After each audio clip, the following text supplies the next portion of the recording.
মহান শহীদ ও আন্তর্জাতিক মাতৃভাষা দিবস উপলক্ষে জাতীয় প্রেসক্লাবে এই আলোচনা সভার আয়োজন করে ঢাকা মহানগর দক্ষিণ জামায়াত ইসলাম।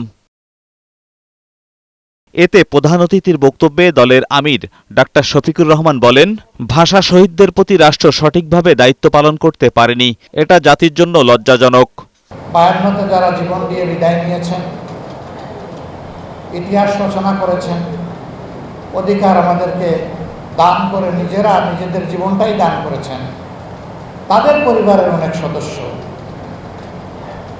এখন আর বোধহয় কারো মা জীবিত নেই আমার ধারণা। 7-8 বছর আগে দেখেছিলাম বরকতের মা বড় কষ্টে আছে, কিন্তু তাদের পরিবারের সদস্যরা অনেকেই কষ্টে আছে। তারা তো এক একজন ইতিহাস, তাদের এক একটা বাড়ি এই জাতির মিউজিয়াম হওয়ার কথা,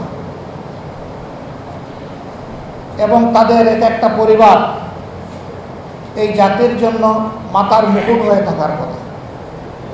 আমরা লজ্জিত এবং দুঃখিত, তাদের দিয়ে রাজনীতি করি কিন্তু তাদের প্রতি আমরা দায়িত্ব পালন করি না। 52 ভাষা আন্দোলনে যারা জীবন দিয়েছেন, অন্তত 21 ফেব্রুয়ারি বা 8ই ফাল্গুন যেটাই আপনারা মানেন, সেই দিনটায় তাদেরকে একটু কাছে টানেন, বুকে টানেন, সম্মান দেন,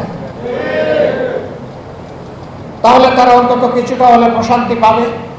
আর বর্তমান প্রজন্ম এখান থেকে শিক্ষা নেবে। জুলুম, ফ্যাসিবাদ ও অন্যায়ের বিরুদ্ধে কেউ এগিয়ে না আসলেও জামায়াত ইসলামের প্রতিটি সদস্য সেখানে লড়াই চালিয়ে যাবে বলে হুঁশিয়ারি দেন দলটির আমির। আমরা রাষ্ট্রে কোনো বিশৃঙ্খলা সৃষ্টি করতে চাই না, কিন্তু আমাদের সাথে কেউ যদি খেলেন তাহলে আমরা কারো দাবার গুটি হব না। এদেশের একজন নাগরিকের সাথেও যেন কেউ খেলাধুলা না করে।